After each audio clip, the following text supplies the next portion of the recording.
गोल देह जाता गोल बाकी बनता भल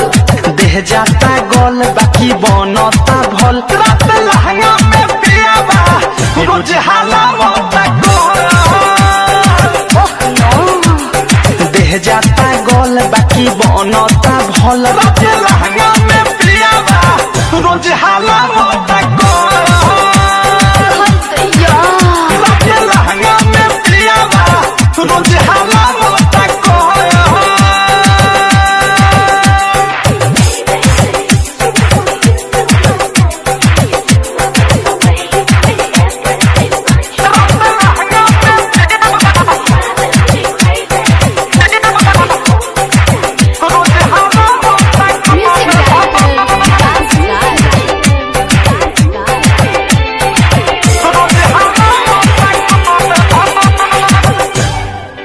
मन करे खूब धरे हमार रहा के आका रहा दी हमके नीचे रखे अपने ऊपर से दे देला दर्द हो ऐसन बा मदद हो धीरे धीरे हाथ घुसावे लगे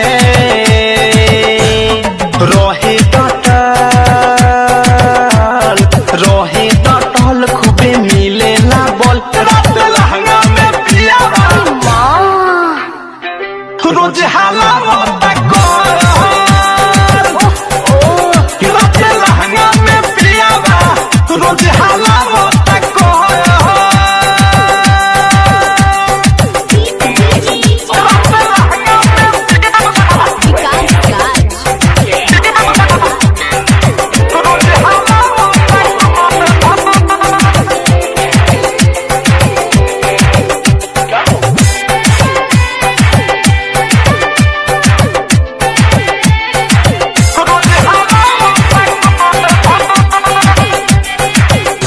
धीरा हाथ फेरे हाथ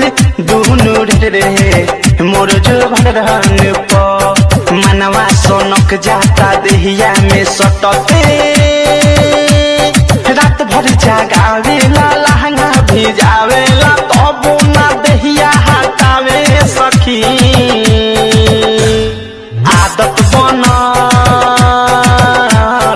आदत बनल गईनी साचा में ढोल रात लहंगा में पियाबा रोज हाला होता गोल रात लहंगा में पियाबा रोज हाला होता गोल